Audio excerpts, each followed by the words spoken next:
everybody, it's Lady Locks. I have this Lockwood 334B45 that I want to try to get picked, and I want to gut it.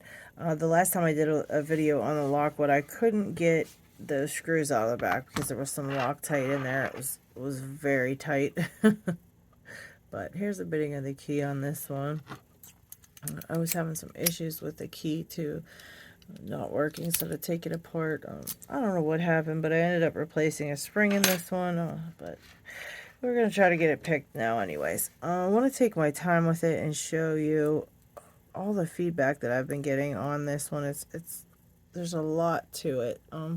These spools are really fat spools, so when you're picking it, it doesn't feel like a regular spool pin. I mean, you do get the falsettes and all that, but it still isn't, it doesn't feel the same.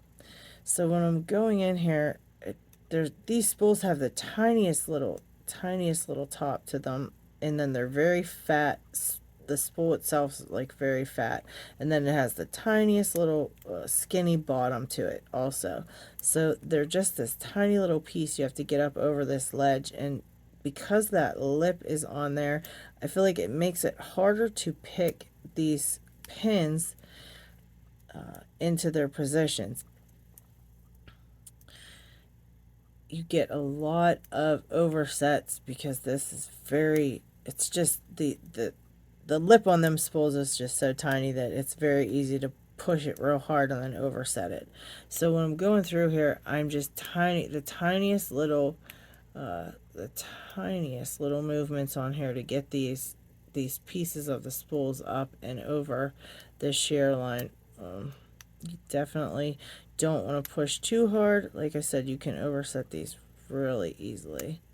So it's just tiny little pushes on these. I feel like once you see the pins, you kind of understand how to pick them a little better. Just because you know exactly what you're feeling then once you get it, once you get a look at them. But yeah, the falsets on these aren't as big as those skinny spools. So you get a lot of movement back and forth on these. Alright, and there you have it. There you got that. So now I'm going to attempt to got this lock for you guys. It is a pain in the rear, but I'm going to do it anyways. So there's a screw down in here. I don't know if you can see that or not, but I'm going to take that out. The one thing I did like about gutting this one was there's really no need for a shim on this because there's just no gaps or anything on that core. It's just a straight, it's just a straight core. It's just a straight piece. So it makes it nice that you don't have to shim it. So, all right. This is just a little piece that goes for the, it goes into there for the lock itself. So let me turn this back just to get this off the back before I then I will turn it back and got it the whole way. But anyways, we're going to take these little tiny screws out. This is what I had so much trouble with last time. They were in there super tight. They were Loctite in there so tight I could not get them out. And I didn't realize, but I just took a little hammer and I put my screwdriver on these, and then I took a hammer and just tapped the end of the screwdriver with the hammer, and it loosened it up good enough that I could just take them right out. I was having trouble with the key on this one, like I said.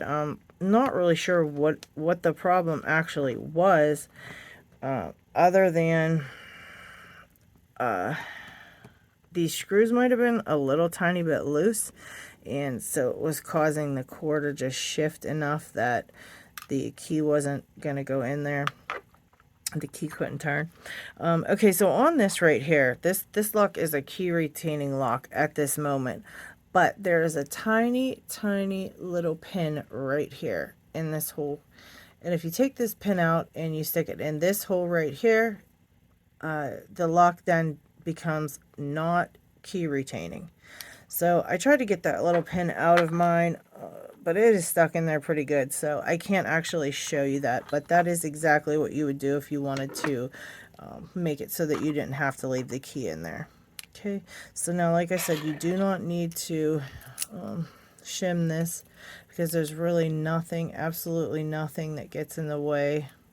This core is very, see that it just totally ends right here and there's no gaps or anything, so it's safe to just push your plug follower straight through. Just keep track of your key pins. You don't want them flying out and going everywhere. So, all right, then gently pull the key out of this.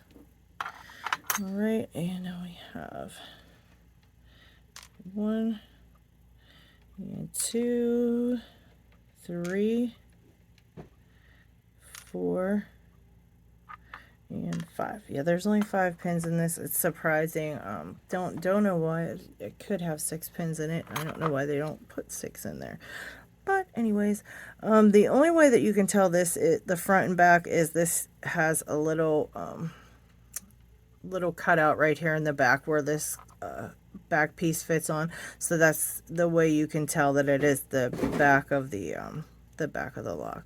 So, all right, where are my tweezers? I had them. Oh, I'm looking right at them and don't even see them. Okay, so that was the back. So now we're gonna pull this out, pin, starting with pin 1. Now these aren't very springy. These springs in here are not very springy at all. So I don't know why. A couple of locks I've done lately have had not very, not real springy springs. I feel like it makes them easier to pick when the springs aren't that tough though, so it kind of makes it easier to pick when it's like that, but picked it anyways. All right, so there you have it. I'm not going to take the springs out because they're just the springs, but I'm going to bring these up and show you guys what these look like. These spools are super chunky spools. They're all the same. And then the standard key pins, there's really nothing to them, but it's just those chunky little spool pins. And that's why when you're picking them, it's like a little ledge you have to get that up over, and it's like just that tiniest little ledge, so it kind of confuses if you don't if you haven't picked them before. It kind of gets you confused because you're thinking of a spool pin and you're thinking like pushing the big pin up and getting the false set and then pushing another big piece of the spool up, and that's just not the case with these. But anyhow, I am glad I got to pick and got the Lockwood 334 B45 for you guys. As always, if you do like my videos, please like and subscribe to my channel. Thank you, everybody.